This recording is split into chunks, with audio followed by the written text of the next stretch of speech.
I'm the Bible Charts Guy, and this is the book of Haggai explained in one chart. You can download this chart in the description below and then hit subscribe, and let's walk through this short post-exilic prophet.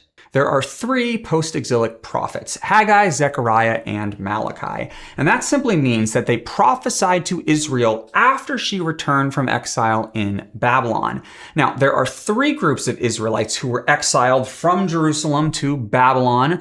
The first group was in the year 605, and that's when Daniel was exiled to Babylon. And then again in the year 597, here Ezekiel is taken to Babylon. And then finally, after the destruction of Jerusalem, the third group of exiles is taken to Babylon in 586. Now, if you'd like a copy of this timeline, you can find a link to it in the description below. But curiously, just like Israel was exiled to Babylon in three waves, so they came back from Babylon in three waves as well. First, in the year 539 under Zerubbabel. Here is our post-exilic timeline. This was the year 539, our first return from exile. And then 80 years later in 458, and then later 444, we have our second and third returns under the supervision of Ezra and Nehemiah. Now, if you want to learn about this later period under Ezra and Nehemiah, you can check out a link to another video in the description below. But today, we are interested in the first return, which is all about the rebuilding of the temple. Now, the return itself was centered around this building project. Cyrus, king of Persia, who permitted Israel to return to the land, he gave this command in Ezra chapter 1. Thus says Cyrus, king of Persia, the Lord has charged me to build him a house in Jerusalem. Therefore, whoever among you from all of his people, let him go up to Jerusalem and rebuild the house of the Lord. With divine providence at their back, initial progress on the temple was hopeful. Under Joshua and Zerubbabel, they successfully rebuilt the altar in 538, and then the foundation of the temple in 536. All of this took place in Ezra chapter 3, but in chapter 4, all progress ground to a halt when opposition from the people of the land ceased all work on the temple for 16 years. We read about this in Ezra chapter 4, where it says that the people of the land frustrated their purpose all the days of Cyrus, king of Persia. That's about 10 years. And then end of this chapter, end of chapter 4, we read that the work on the house of God in Jerusalem stopped. It ceased until the second year of the reign of Darius. That was the year 520. And in this year, God is going to raise up the prophet Haggai to deliver 4 oracles on 3 separate days spanning 5 months. Now let's take a look at these 4 oracles of Haggai on a calendar.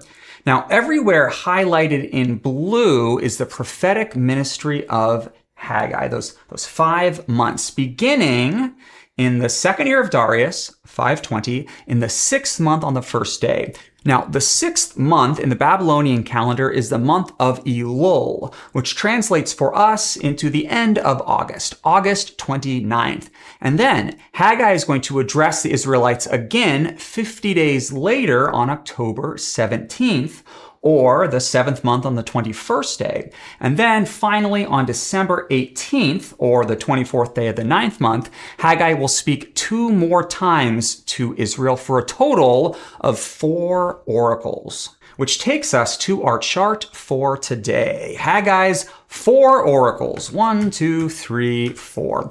And again, you can download this chart for free in the description below, so go do that.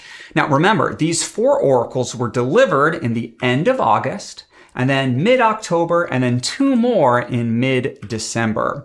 But what's interesting is that oracle number 1 matches oracle number 3, and oracle number 2 matches oracle number 4, meaning that the whole book has this alternating A, B pattern.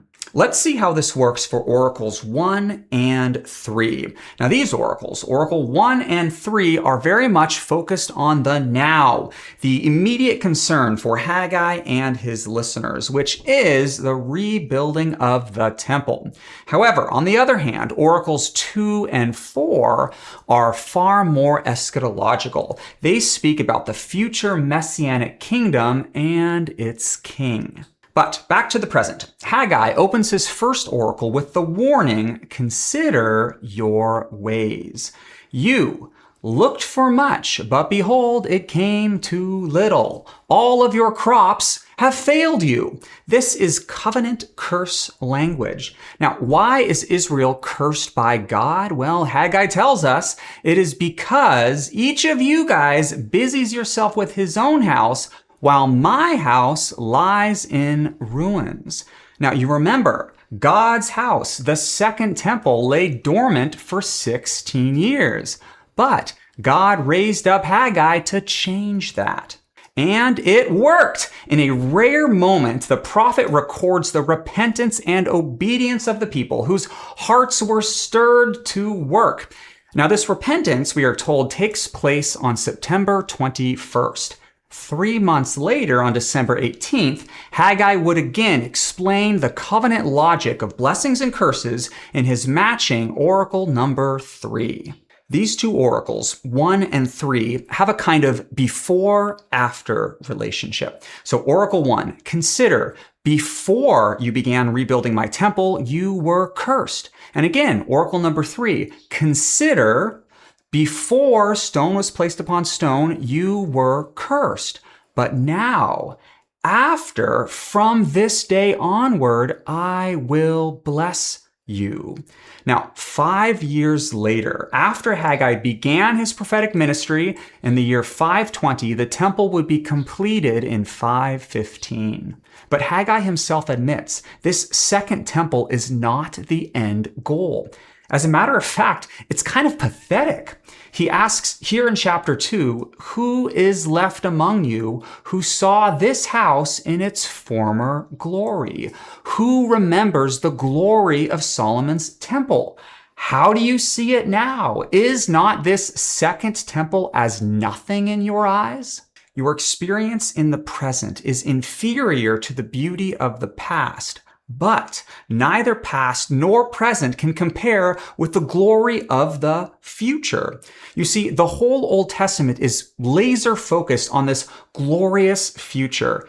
That is because the whole Old Testament is messianic literature, anticipating the day when the Messiah will begin his rule as king. And the book of Haggai is no exception. It glories in this king and his kingdom in oracles 2 and 4. Both oracles 2 and 4 address Zerubbabel specifically, and both oracles remind Israel of God's liberation of them from Egypt when he overthrew the chariots. And both oracles promise that God is about to shake this world order, reestablishing righteousness in the earth. And this shaking will be both cosmic, he will shake the heavens and the earth, and also political. God will overturn both nations and kingdoms. And this shaking will result in two things: the glorification of Israel's temple and of her Messiah.